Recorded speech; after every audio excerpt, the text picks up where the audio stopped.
ආසාවෙන් හිටියට BMSH book fair එකට යන්න මට මේ අවුරුද්දේත් යන්න බැරි වුණා. මොකද මම ඉන්නේ ඩුබායි නිසා. හැබැයි මෙහෙ අජ්මාන් වල තියෙනවා Big Bad Wolf book fair එක. ඉතින් මම ඊයේ ඒකට ගිහිල්ලා ඉවරලා පොත් ගොඩක් ගත්තා. Simple English beginners ලටත් කියවන්න පුළුවන්. advanced අයටයි intermediate අයටයි හැමෝටම කියවන්න පුළුවන් જાතියේ පොත් ටිකක්. ගොඩක් තියෙන romance genre එක thriller genre එකකිනුත් පොත් දෙකක් විතර තියෙන. ඉතින් මම ඔයගලන්ට පෙන්නන්නම් මම මොනවද ගත්තේ කියලා. First book එක YA romance එකක් Not Here to Be Liked. මේකේ එලිසා main character එක එයාට ඕනේ editor in chief වෙන්න එයාගේ school newspaper එකේ.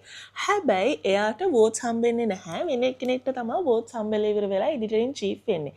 එතකොට එයා දැනගන්නවා කට්ටිය එයාට වැඩිය කැමති නැති නිසා තමයි එයාට vote කරලා නැත්තේ කියලා. එලිසා is not here to be liked. She is there to win. ඉතින් ඒක ගැන තමයි කතාව තියෙන්නේ. YA romance එකක්. ටිකක් විතර enemies to lovers trope එක තියෙනවා. I think. Second book එක Rebecca Yarrosගේ The Last Letter කියන romance book එක. මේ පොතේ වෙන්නේ Beckett කියන main character එක ආමි එකේ ඉන්නේ. එයාගේ best friend නැති වෙනවා but එයා ඉතුරු වෙනවා යුද්ධේ. best friend මෙයාට ලියපු letter එකක් මෙයාට හම්බ වෙනවා. එතකොට ඒකේ දාලා තියෙනවා එයාට ආමි එකෙන් අයින් වෙලා ඉවර වෙලා ගිහිල්ලා ඒ best friend ගේ නංගිට උදව් කරන්න එයාට ජීවත් වෙන්න උදව් කරන්න එහෙම කියලා ඉවරලා healing love story එකක් කියලා තමයි මේ පොතේ තියෙන්නේ. ඊළඟට ගත්ත පොත් තුනම same authorගේ ඇබි හිම්නේස්ගේ මෙන්න මේ පොත Life's Too Short. මේකත් හරිම ලස්සන depth එකක් තියෙන romance book එකක් කියලා තමයි තියෙන්නේ. මේකේ main character එක වැනේසාගේ අම්මයි අක්කා හරි නංගි හරි ඒගොල්ලෝ කවදාවත් ඒ දෙන්න අවුරුදු 30 වෙනකන් ජීවත් වෙලා නැති දෙන්නෙක්. ඉතින් මෙයාට ඕනේ එයත් එහෙම මැරුණොත් මැරෙන්න කලින් එයාගේ ජීවිතේ එයාට විඳින්න. ඊට කලින් පොඩි ඉන්සිඩන්ට් එකක් වෙනවා. It's a love story. Try and see.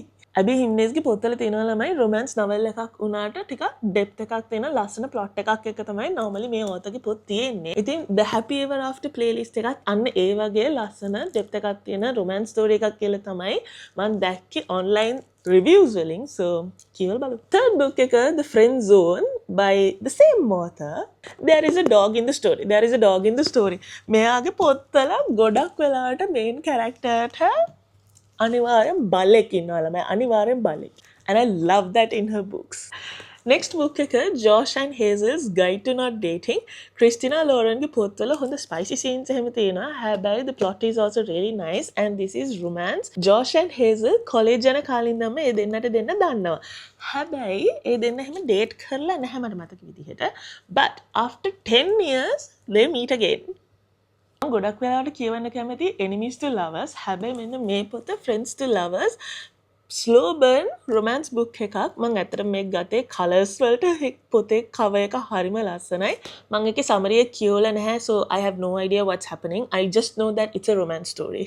Next book එක Forget Me Not by Julie Soto. මෙයාගේ පොතත් හරිම ලස්සනයි කියලා ඉවරලා I have read so many reviews but I have never read one of her books so I got this. මේකේ main characters දෙක මෙයා wedding planner කෙනෙක් මෙයා florist කෙනෙක්. ඒ දෙන්න වැඩ කරන ගමන් they have dated but suddenly she has shattered his heart and left. One day they have to work together to make sure a local event එකක් is very successful that can make or break their careers. I am very curious to see what happens. ඊට පස්සේ Nora goes off script. මේ පොතත් හරිම hina යන fun පොතක් කියලා තමයි reviews වල තිබ්බේ. main character එක romance channel screenwriter කෙනෙක්. ඉතින් එයා හිතනවා එයා තමයි romance ගැන හොඳටම දන්නේ because it's her job. මෙයා ලියපු ෆිල්ම් එකකට එනවා Hollywood වල මාර famous actor කෙනෙක් who is supposed to play as the ex-husband and then sparks fly off between them.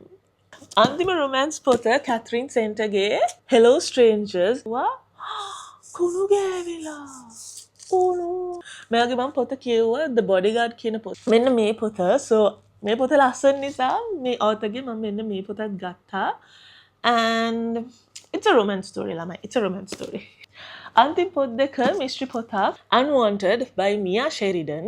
මේක romantic novel එකක් කියලා තමයි කියන්නේ. හැබැයි it's a heart pounding and a suspenseful story. පිටිපස්සේ තියෙන්නේ එහෙම තමයි. ලේක් එකක් එක මෙහෙම චූටි ගයක් තියෙනකොට I am very intrigued normally like I know that it's going to be good so I got this. අන්තිම පොත මේගන් මිරෙන්ඩගේ Such a Quiet Place කියන පොත. මේගන් මිරෙන්ඩගේ mysteries thrillers මාරම ෂෝක්. ඒක නිසා තමයි මම මේ පොත ගත්තේ. It's a thriller. A powerful paranoid thriller කියලා තමයි මේ පොතට reviews තියෙන්නේ. Hollow Edge කියන town එකේ මර්ඩර් එකක් වෙලා තිනවා බ්‍රැන්ඩන් and ෆියෝනා. ඒකට trap වෙලා ඉන්නේ රූබි කියන girl. And then Harper කියන එක්කෙනාට threatening notes හම්බෙනවා. I am intrigued. Can't wait to read. I'm pretty sure ඔයගොල්ලන්ට මේ පොතත් BMICH book fair එකේ හොයාගන්න පුළුවන් වෙයි කියලා because there's a pretty famous book. Simple English ඉක්මනට කියවන්න පුළුවන්. Beginners ලටයි intermediate අයටයි හැමෝටම කියවන්න පුළුවන් જાතිය පොත්.